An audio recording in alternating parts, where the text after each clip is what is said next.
আমি আজকে বানাবো স্ট্রিট ফুড স্টাইল চপ। তো আমরা ওখানে যেরকম চপ খেয়ে থাকি সেরকম চপই বানানোটা তোমাদের সঙ্গে শেয়ার করব। তো চপ বানাতে আমি এখানে মোটামুটি 3টে মিডিয়াম সাইজের আলু নিয়ে নিয়েছি, 2টো শুকনো লঙ্কা তেলে ভেজে নিয়েছি, এখানে জাস্ট অল্প পরিমাণ বাদাম ভাজা করে নিয়েছি, আর এখানে রয়েছে গাজর কুচি, ফুলকপি, গাজরটা গ্রেট করা, এখানে রয়েছে আদার কিমা, লঙ্কা কুচি, টমেটো, ক্যাপসিকাম রেড অ্যান্ড পেঁয়াজ, এটা বেশ অল্প পরিমাণেই নিয়েছি, খুব বেশি না, আর একটু নারকেল কোড়া। তোমরা চাইলে এখানে নারকেল কুচি করে কেটে দিতে পারো। তো এবারে আমি তোমাদেরকে রান্নাটার স্টেপগুলো শেয়ার করব। তো দেখো, এখানে আমি তেল দিয়ে একটু গোটা জিরে ফোড়ন দিয়ে দিয়েছি। এবার আমি করব কি, ফার্স্টে ফুলকপি, তারপর গাজর, ক্যাপসিকাম এগুলো দিয়ে একটু নাড়াচাড়া করে নেব। দেখো, আমি জিরে ফোড়নের ওপরে ফুলকপি, গাজর আর রেড বেল পেপারটা দিয়ে দিয়েছি।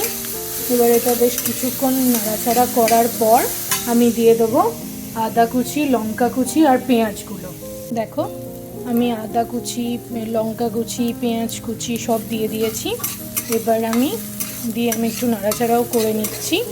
এবার আমি এর মধ্যে অ্যাড করে দেবো এই নারকেল কোড়াটা। তোমরা যদি নারকেল কুচি দাও তাহলে ওটাকে ফার্স্টেই আগে ভেজে তুলে রেখে দিও। তো এটাকে দিয়ে বেশ খানিকক্ষণ নেড়ে ছেড়ে নেব। তারপরে দেব টমেটোগুলো। দেখো, আমি টমেটো কুচিগুলো দিয়েছি। এবার এগুলোকে আর একটু মজে যাওয়া অবধি নেড়ে ছেড়ে নেব, জাস্ট 2 মিনিট লাগবে।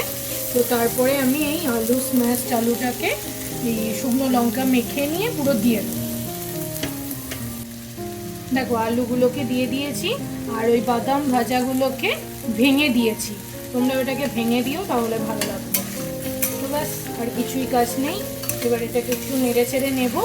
আর কী এর মধ্যে মশলা দিচ্ছি সেগুলো এবার তোমাদের দেখাবো।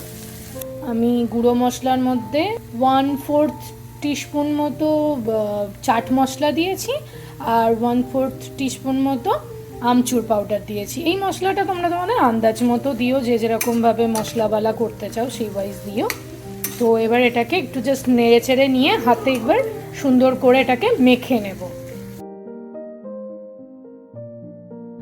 দেখো, আমি চপগুলো চপের শেপ করে গড়ে নিয়েছি, মানে হাতুতে এরকম, তালুতে এরকম চ্যাপটা চ্যাপটা করে নিয়েছি।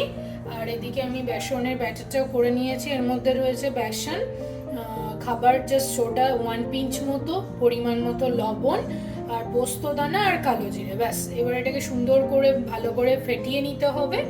তো এবার জাস্ট ভাজার পালা। এদিকে আমি তেলও দেখো গরম করতে বসিয়ে দিয়েছি। তো আমি ভাজতে দিই আর তোমাদের দেখাচ্ছি।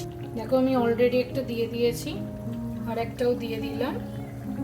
ব্যাটারের কনসিস্টেন্সিটা একবার দেখে নাও, মানে একদম তরল হবে না, আবার মোটাও হবে না, বেশ এরকম হবে। তো দেখো, এরকম উপরে লুচির মতো সেম তেল দিয়ে দিয়ে ব্যাপারটাকে সুন্দর করে ভাজবো। দেখো, আমার পুরো আলুর চপ রেডি। তোমরা এটা একবার ট্রাই করো আর আমাকে জানাতে ভুলো না তোমাদের কেমন লেগেছে।